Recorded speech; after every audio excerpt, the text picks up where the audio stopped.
Isang pinagpalang araw po mga Kalingap. It's me again, your one and only Kalingap JM. Please like and share and subscribe sa ating munting channel. Maraming salamat po. And advance mga kaagapay. Bali ngayon paakyat po ulit tayo. Kasama ko si Kim, si BG's Kim. Ayan, meron po tayong pupuntahan. Isang senior citizen po na nag-iisa lang sa kanyang bahay. Ngayon, puntahan po natin siya. Kasi ito po ay last time na nakita ko. Naglalakad po siya. May buwat-buwat siya na pagkalalaki mga kahoy. Malaki pa po sa kanyang daladala niya. Senior na po ito pero nakakapagbuhat pa siya ng ganong kalaking mga kahoy. Tinatali lang niya sa katawan niya. Tapos, nung tinanong ko siya, ano daw po yun? Panggatong. Panggatong daw po. So, tingnan natin. At nakapangako din ako na pupuntahan ko siya. Ayan. Tayo. Yun lamang po mga kaagapay. I love you all. Stay safe and God bless. Dito na si Nanay mga Kalingap. Nay, anong pangalan mo po, Nay? Ano po? Enriqueta. Enriqueta? Ang haba naman po. Ilang taon na po kayo, Nay? 61 na. 61. Ito si Nanay mga Kalingap. Pagdating ko dito, wala siya. So, kararating lang niya. Saan ka po galing, Nay? Gagamas po. Naggamas ka. Ano po may bayad sa iyo? Meron din Magkano ang bayad sa iyo paggamas? 300 na. 300 pesos. Maghapon ka naggamas? Sarili yung pagkain. Hindi ka pakain doon. Sariling pagkain pa yun. Sarili po pang pagkain. Oo. Ano pong kinain mo kanina? Baon mo? Nauwi po ako. Nag-uwi ka po. Ano pong kinain mo, Nay? Tanin lang po. Saka tuyo. Tuyo. Okay na po yun. Ayun na kasi mga Kalingap, si Nanay, nag-iisa lang yun sa bahay. Wala ka na pong asawa. Ano po, Nay? Wala na po. Hindi man po sa tanong ko lang po, Nay, hindi man po sa ano po ang kinamatay ng asawa mo? Tubig po yung baga. Okay, tubig sa baga po. Namaraga ang buong katawan. Namaga ang buong katawan. Anong taon po siya nawala? Puro po to. 2010 yata po yun. 2010. At 12 taon na po. Patay ay. 12 taon ng patay. 12 taon na. So, nakalungkot naman. Alam mo sila nakita ko ito. Yung nakita ko ito, kasama ko si Kim. May dala-dala siyang sandamakmak na panggatong. Saan ka po nagluluto dito, Nay? Ayan ang kalan mo. Diyan ka Ang gatong nagluluto. po. Kahoy. Kahoy po ang gatong. Pinuputol-putol lang. Nag-aakit ka po ba ng bundok para manguha lang ng gatong? Sa bundok po galing yun. So umaakit ka po ng bundok para manguha ng gatong? Hindi man po delikado para sa iyo, Nanay, na sa edad mong yan, umaakit ka pa ng Hindi ko bundok? man po. Kaya mo pa naman? Hindi ko na po iniisip kasi wala naman mauutusan. Wala kang ibang mautusan. Sa bagay, ikaw talaga ang kikilos. Talagang solo na. Mag-isa sa buhay. May mga anak naman ako, hindi ko naman pwedeng arasahan. Kanya-kanya na ang buhay nila. Oo, kasi may mga pamilya na. Ganyan talaga kadalasan nangyayari mga Kalingap. Siyempre bilang isang magulang, ikaw talaga mag-a-adjust. Nasa kanila lang kung tutulungan ka bilang isang magulang, di ba? Hindi na pwedeng obligahin mo ang mga anak mo na tumulong sa'yo, di ba, Nay? Hindi lang naiisip mo po, Nay, kaya ayaw mo siya obligahin. Kumbaga, mas pinili mo na lang maging mag-isa dito. Inanong ko na lang kung mag-isa para po. Hindi na po ako pabigat sa mga anak ko. Opo, Nay. Ayaw ko pong maging pabigat sa mga anak ko. Ayaw mo na maging pabigat. Ngayon, ang bahay ni nanay, may mga sira-sira na rin ang bahay mo. Ano nay? May mga butas-butas na din. Saan ka pa natutulog dito nay? Yun po sa ano lang po, yung bangko po yung Sa bangko ka lang natutulog kasi tuluan na. Tuluan na po nay ang bubong. Oo, tapos tanging bangko na lang ang ginagawa mong higaan. Paano yun? Nakaupo ka pag natutulog po? O kaya pa naman ang higaan? kabaluktot lang po. Nakabaluktot ka matutulog. Ahoy!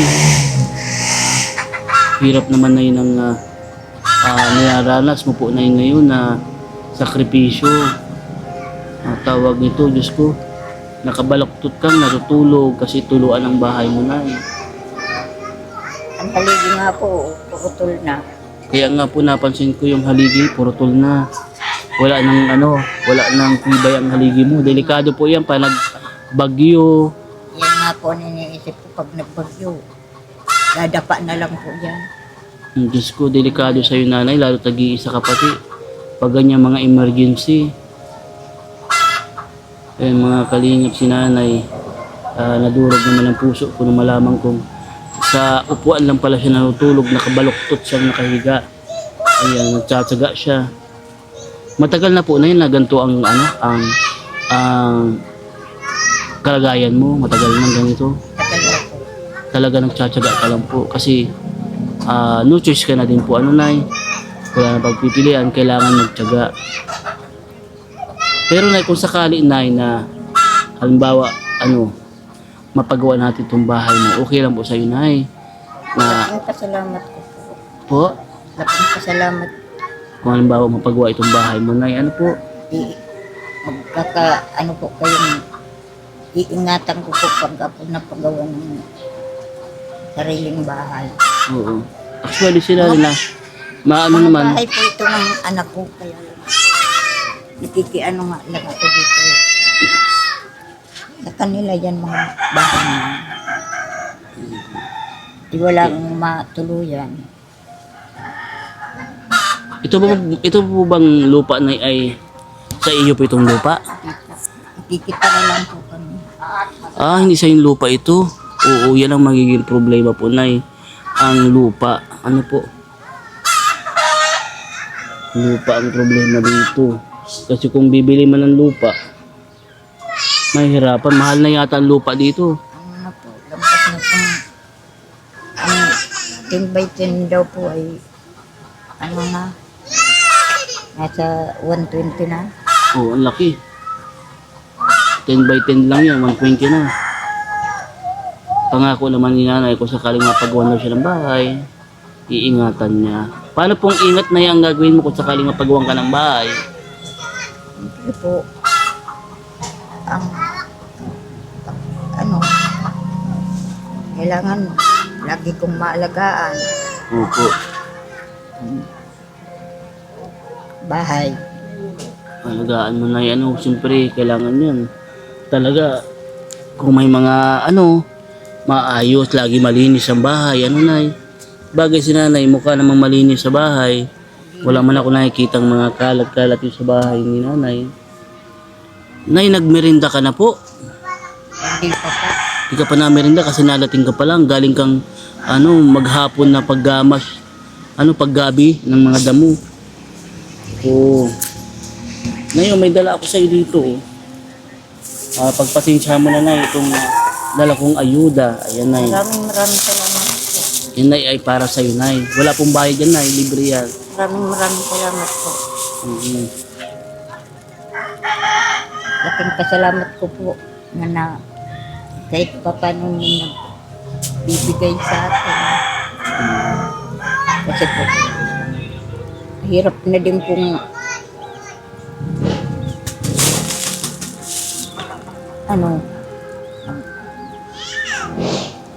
para asa sa mga anak ko ay kailangan ko din magtrabaho. Opo. Kailangan din magsikap lalo kung may mga pamilya na sila. Pero sana naman na mayroong isang anak na kahit pa paano may umalalay sa iyo nay. Ano po? Kahit pa paano sana mayroong mag-alalay sa iyo kasi ilang taong ka na po nay. Tapos nakikipaggamasan ka pa. Trabaho ng ano yun, ng malalakas pa. Kamusta man po na yung ano, ang health mo? Ang health mo po na kamusta naman? Wala ka pa naman po nararamdaman ng mga sakit-sakit? Mayroon na po. Ano po nararamdaman mo, Nay? Laging nasakit na po ang likod ko. Likod mo po lagi nasakit. Pag nasa gamasan, hirap ang pag-radio ko iyo ko. Ay kasi po yun siguro, gawa po yun ng nagambuhat ka na mabibigat, kagaya ng mga kahoy ng na... Katulad po niya, maraga po bagaw. Pag galing po kasi sa gamasan, ay masaing pa ako dito. Wala mang ibang na Oo. galaw. Galing ka sa trabaho, maghapon, pag uwi mo, masaing ka pa kasi walang pagkain. Ikaw din ang kikilos, walang ibang kikilos, di ba, Nay? Wala po. Sakripisyo talaga si nanay. Tapos pag tulog mo sa gabi, nakabaluktot ka lang sa upuan. Lalo pag umuulan. Hindi nga po yung pighihigaan ko. Ano po, Nay? Nayan po yung higaan ko. Alin po yan? Nasaan po? Tingnan po natin, Nay. Sabihin. Gusto ko makita ang inyong higaan. Yan, papakita ni nanay ang kanyang higaan. Dito po. Ang kayat. Ito po ang iyong hinihigaan. Oo, may unan nga. O, nakaredy yung unan. Oo, bali yun ang higaan ni nanay. Nakalungkot naman. So, bali, Nay, yun na lamang po, Nay. Pag ano po, Nay, pag may magandang balita, update po kita agad, Nay, ha? Ingat ka po lagi, Nay, ha?